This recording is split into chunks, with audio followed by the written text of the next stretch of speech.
সুপ্রিয় শিক্ষার্থীবৃন্দ, আশা করি তোমরা সবাই সুস্থ আছো। সবাইকে আমি সুদাস রায় তৃতীয় শুভেচ্ছা দিয়ে আজকের ক্লাস শুরু করছি। আজ অষ্টম শ্রেণীর বাংলাদেশ ও বিশ্ব পরিচয় বিষয়ের অষ্টম মধ্যে আলোচিত বাংলাদেশের দুর্যোগ নিয়ে আলোচনা করব। আজকের আলোচনায় তোমরা বৈশ্বিক উষ্ণায়ন কী, বৈশ্বিক উষ্ণায়নের কারণ এবং প্রভাব ব্যাখ্যা ও বিশ্লেষণ করতে পারবে। আশা করি তোমরা শুনবে। বলা হয় বাংলাদেশ বিশ্বের সবচেয়ে দুর্যোগপ্রবণ এলাকাগুলির একটি। এর কারণ হিসেবে বাংলাদেশের ভৌগোলিকগত অবস্থান এবং বৈশ্বিক উষ্ণায়ন এই দুটি বিষয়কে দায়ী করা হয়। তবে বর্তমান বিশ্বে বৈশ্বিক উষ্ণায়ন বা গ্লোবাল ওয়ার্মিং একটি বহুল আলোচিত বিষয়। কেননা এই বৈশ্বিক উষ্ণায়ন বা গ্লোবাল ওয়ার্মিংয়ের কারণেই সারা পৃথিবীকেই আজ জলবায়ু পরিবর্তনের বিরূপ প্রভাব মোকাবিলা করতে হচ্ছে। আমাদের বাংলাদেশেও এই জলবায়ু পরিবর্তন জীবন ও অর্থনীতির উপর বিরূপ প্রভাব ফেলতে শুরু করেছে। যাই হোক, আজকের বিষয় বৈশ্বিক উষ্ণায়ন ব্যাখ্যা বা আলোচনা করার পূর্বে আমাদের প্রথমে জানতে হবে যে গ্রিন হাউস কী এবং গ্রিন হাউস প্রতিক্রিয়া এটাই বা কী ইত্যাদি বিষয়। কেননা গ্রিন হাউস কথাটি বৈশ্বিক উষ্ণায়নের সাথে সম্পর্কিত। সাধারণত গ্রিন হাউস হচ্ছে শীতপ্রধান দেশগুলিতে অতিরিক্ত ঠান্ডার কারণে সবুজ শাকসবজি জন্মায় না, অর্থাৎ বীজের অঙ্কুরোদ্গমের জন্য যে অনুকূল তাপমাত্রার প্রয়োজন তা সেখানে নেই। ফলে সে সমস্ত দেশের সবুজ শাকসবজি ফলানোর জন্য কাঁচ নির্মিত ঘর তৈরি করে চাষাবাদ করা হয়। আর এই কাঁচ নির্মিত ঘরে দিনের বেলায় সূর্যের তাপ কাঁচ ভেদ করে ঘরকে উত্তপ্ত করে এবং সেখানে সেই ঘরে বীজ অঙ্কুরোদ্গমের প্রয়োজনীয় তাপমাত্রা পেয়ে অর্থাৎ অনুকূল তাপমাত্রা পেয়ে বীজ থেকে চারা জন্মায়। আর এই কাঁচ নির্মিত ঘরকেই গ্রিন হাউস বা বাংলায় আমরা কি বলি, সবুজ ঘর বলি বা বলা হয়। তাহলে আশা করি তোমরা গ্রিন হাউস কি এইটি বুঝতে পেরেছ। তো বলা হয় যে এভাবে আমাদের বায়ুমণ্ডলের তাপমাত্রাও নির্দিষ্ট কিছু গ্যাসের কারণে দিন দিন বৃদ্ধি পাচ্ছে, যার ফলে পরিবেশের ভারসাম্য নষ্ট হয়ে সৃষ্টি হচ্ছে নানাবিধ সমস্যা। আর এই সমস্যাগুলির একটি হচ্ছে গ্রিন হাউস প্রতিক্রিয়া। গ্রিন হাউস মূলত কতগুলো গ্যাসের সমন্বয়ে গঠিত একটি স্তর। এবার আমরা এই বিষয়টি নিয়ে চিত্রের মাধ্যমে ব্যাখ্যা করার চেষ্টা করব। তোমরা খেয়াল করো যে এখানে এই গোলাকার এটি হচ্ছে আমাদের পৃথিবী এবং আর এই উপরের অংশটি হচ্ছে আমাদের পৃথিবী পৃষ্ঠ, যেখানে আমরা বসবাস করি। তো আমরা জানি যে এই পৃথিবী পৃষ্ঠ থেকে একটি নির্দিষ্ট উচ্চতা পর্যন্ত বায়ুমণ্ডল বিস্তৃত বা বিদ্যমান।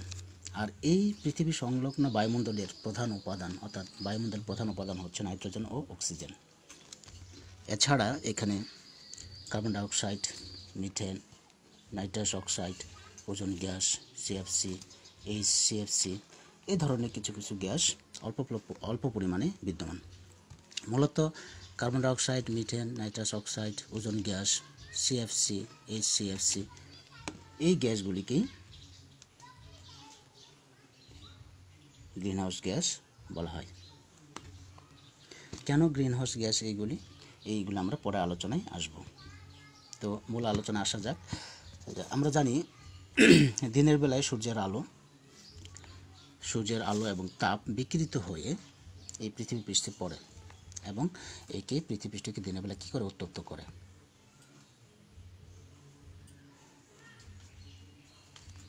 রাতের বেলা এই বিকিরিত তাপ কিন্তু আবার কি হচ্ছে, মহাশূন্যের দিকে বলা হয় যে 60 থেকে 65% তাপ রাতের বেলা আবার মহাশূন্যে ফিরে বা মিলিয়ে যায়। অর্থাৎ দিনের বেলা যে তাপ এখানে বিকিরিত হলো সেটি রাতের বেলা কি হচ্ছে, আবার সেই বিকিরিত তাপকে মহাশূন্যে 60 থেকে 65% কী হচ্ছে, মহাশূন্যে ফিরে বা মিলিয়ে যাচ্ছে।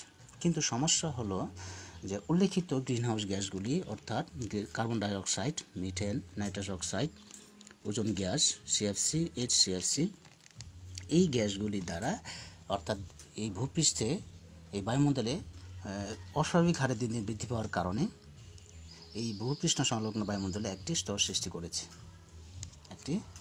সৃষ্টি করার অর্থাৎ ঘনত্ব একটা আচ্ছাদন তৈরি করেছে।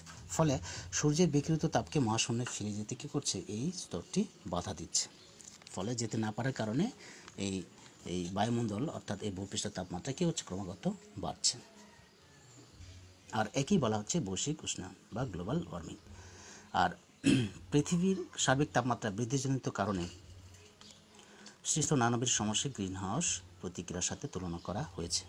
অর্থাৎ গ্রিন হাউস অর্থাৎ সবুজ ঘরে শীত প্রধান দেশে যেভাবে তাপ আটকা পড়ে উত্তপ্ত ঘর উত্তপ্ত হয়, ঠিক তেমনই আমাদের এই পৃথিবীর বায়ুমণ্ডলকেও একটি গ্রিন হাউসের সাথে তুলনা করা হয়েছে। কেননা এখানেও কিছু গ্যাসের কারণে কী হচ্ছে, পৃথিবীর বায়ুমণ্ডল থেকে সূর্য থেকে আগত তাপকে কী করছে, এই বিকিরিত হতে অর্থাৎ পশরে ফিরে দিতে বা বিলিয়ে দিতে বাধা দিচ্ছে। ফলে সেই গ্রিন হাউস গ্যাসের মতো সেই গ্রিন হাউসের মতো এই তাপকে আটকে রাখছে।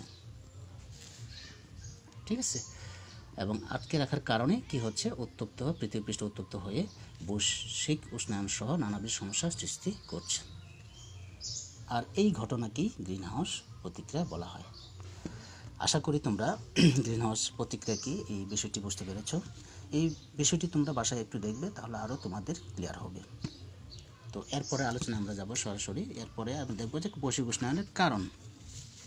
দেখো এখানে কারণের মধ্যে প্রথম যে কারণটি আছে গ্রিন হাউস গ্যাস বৃদ্ধি পাওয়া। তো আমরা একটু আগে আলোচনা করলাম যে গ্রিন হাউস গ্যাসগুলি বৃদ্ধি পাওয়ার কারণে একটি স্তর সৃষ্টি হচ্ছে আমাদের বায়ুমণ্ডলে, এবং এই স্তর কী করছে, যে সূর্য থেকে বিকিরিত তাপকে মহাশূন্যে মিলিয়ে যেতে বাধা দেওয়ার কারণে ভূপৃষ্ঠের তাপমাত্রা বাড়াচ্ছে, এবং এটি বৈশ্বিক উষ্ণায়নের ঘটাচ্ছে। তাহলে এটি হচ্ছে বৈশ্বিক উষ্ণায়নের একটি সবচেয়ে বড় কারণ বা প্রধান কারণ। এরপরে দেখো ওজোন স্তর ক্ষয় হওয়া। আমরা জানি যে বায়ুমণ্ডলের দ্বিতীয় যে স্ট্রাটোস্ফিয়ার, এর উপরে একটি ওজোন স্তর নামে একটি স্তর আছে। সেই স্তরটি সাধারণত আমাদের সূর্যের যে অতিবেগুনি রশ্মি সেটিকে বাধা দেয়, সেটিকে ভূপৃষ্ঠে মানে পৃথিবী পৃষ্ঠে আসতে বাধা দেয়, অর্থাৎ এই স্তরটি কী করছে, সেই রশ্মিকে শোষণ করছে। কিন্তু এখন এই স্তর বিভিন্ন কারণে ক্ষয় হওয়ার কারণে সেই রশ্মিটি আমাদের ভূপৃষ্ঠে সরাসরি চলে আসছে, এবং এটিও নাকি বৈশ্বিক উষ্ণতা বাড়ার কারণ। তাহলে ওজোন স্তর ক্ষয় হওয়া একটি কারণ। এরপরে দেখো শিল্প কারখানার বর্জ্য ও কালো ধোঁয়া। বিশ্বের উন্নত দেশগুলো অধিকারী জীবাশ্ম জ্বালানি পারমাণবিক চুল্লি ব্যবহার করে, ঠিক আছে, যা থেকে প্রচুর বর্জ্য সৃষ্টি হয়। এছাড়া শিল্প কারখানার বর্জ্য কালো ধোঁয়া থেকে প্রচুর পরিমাণে পারদ, সীসা, আর্সেনিক নির্গত হয়। এটাও বৈশ্বিক উষ্ণতা বৃদ্ধির কারণ। এরপরে 4 নম্বর দেখো সমুদ্রে বর্জ্য ফেলা ও কালো ধোঁয়া উদ্গীরণ।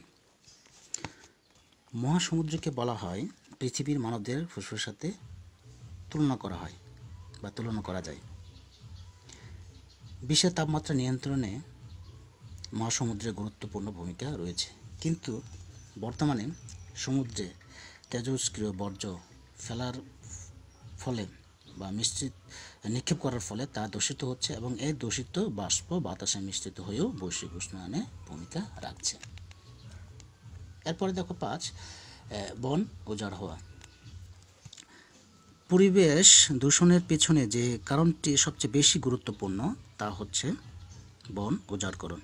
আমরা জানি যে সবুজ উদ্ভিদ বাতাস থেকে কার্বন ডাইঅক্সাইড গ্রহণ করে এবং আমাদের জন্য অক্সিজেন ত্যাগ করে, কিন্তু ব্যাপক হারে বৃক্ষ নিধন বা বন উজাড়করণের ফলে বায়ুমণ্ডলে কী হচ্ছে, কার্বন ডাইঅক্সাইডের পরিমাণ বেড়ে যাচ্ছে। ফলে বায়ুমণ্ডলে ওজোন স্তর ক্ষয়কারী সিএফসি গ্যাস অস্বাভাবিক হারে বৃদ্ধি পাচ্ছে, এবং এটিও কিন্তু এই জন্য একটি কি বৈশ্বিক উষ্ণতা বাড়ার কারণ। এরপরে দেখো নগরায়ন বৃদ্ধি পাওয়া। বর্তমানে বিশ্বে ব্যাপক হারে কি নগর গড়ে উঠছে। মানুষ কাজের খুঁজে কিন্তু শহরে ছুটে যাচ্ছে, ফলে শহরে জনসংখ্যার চাপ বিভিন্ন প্রকার যানবাহনের সংখ্যা বাড়ছে।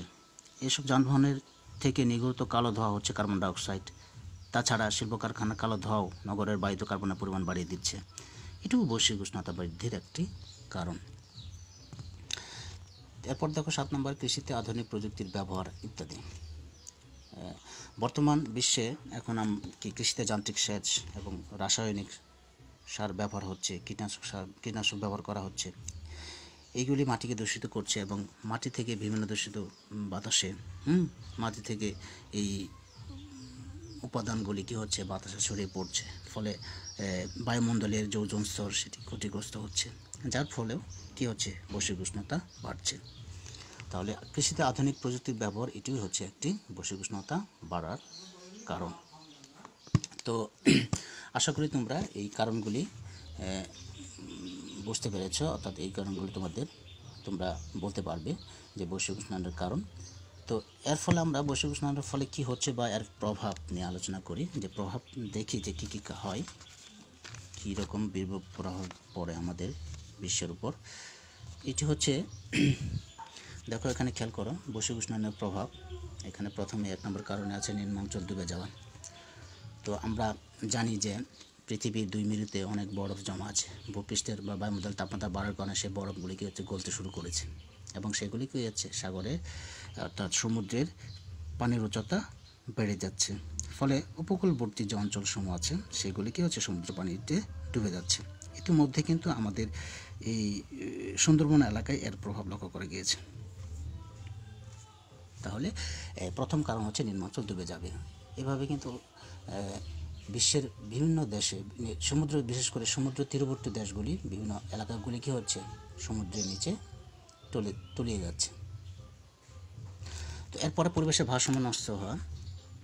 তো সমুদ্রের পানি যখন লোকালয়ে চলে আসবে তখন কি হবে, তখন যে সমুদ্র উপকূলীয় এলাকার কৃষি জমিতে লবণাক্ত বৃদ্ধি পাবে, জমির উর্বরতা শক্তি কমে যাবে, বিভিন্ন পশু পাখি জীবজন্তু সেগুলি বাসস্থানের অভাবে হারিয়ে যাবে বা ধ্বংস হয়ে যাবে। ঠিক আছে, কৃষি উৎপাদন কমে যাবে, অন্যরকম মিঠা পানির মাছ হারিয়ে যাবে, ধ্বংস হবে গাছপালা। তার মানে কি, সামগ্রিক পরিবেশের উপর একটি বিরূপ প্রভাব পড়বে, অর্থাৎ পরিবেশের ভারসাম্য নষ্ট হবে। তাহলে এটিও একটি খারাপ একটি প্রভাব বিশ্বায়নের। এরপরে প্রাকৃতিক দুর্যোগ বৃদ্ধি পাওয়া। দেখো প্রাকৃতিক দুর্যোগে বর্ষাকালে এখন বর্তমানে অতিরিক্ত বৃষ্টিপাত হচ্ছে, বন্যা জলবায়ু বৃদ্ধি পাচ্ছে। শুষ্ক মৌসুমে অনাবৃষ্টি, খরা, শিলাবৃষ্টি, ভূমিক্ষয়, টর্নেডো, সাইক্লোন এবং জলোচ্ছ্বাসের মতো প্রাকৃতিক দুর্যোগ কি বৃদ্ধি পাচ্ছে দিন দিন। যেমন সম্প্রতি আমাদের বাংলাদেশে আমফান, এর আগে আইলা, সিদর, এ ধরনের সাইক্লোন সৃষ্টি হচ্ছে। এইগুলি বৈশ্বিক উষ্ণায়নের প্রভাব বলা হচ্ছে। এছাড়া উপকূল অঞ্চলে লবণাক্ত বৃদ্ধি পাচ্ছে, এটিও তো একটি দুর্যোগ। শীত মৌসুমে হঠাৎ শৈত্যপ্রবাহ হচ্ছে, ঘন কুয়াশা লক্ষ্য করা যাচ্ছে। এইগুলো হচ্ছে বৈশ্বিক উষ্ণায়নের বিরূপ প্রভাব। এরপরে মানুষ ও অন্যান্য প্রাণীর উপর ক্ষতিকর প্রভাব। এটি হচ্ছে যে ওজোন স্তর আমরা দেখছি ক্ষয় হওয়ার কারণে কি হচ্ছে, যে আমাদের কিছু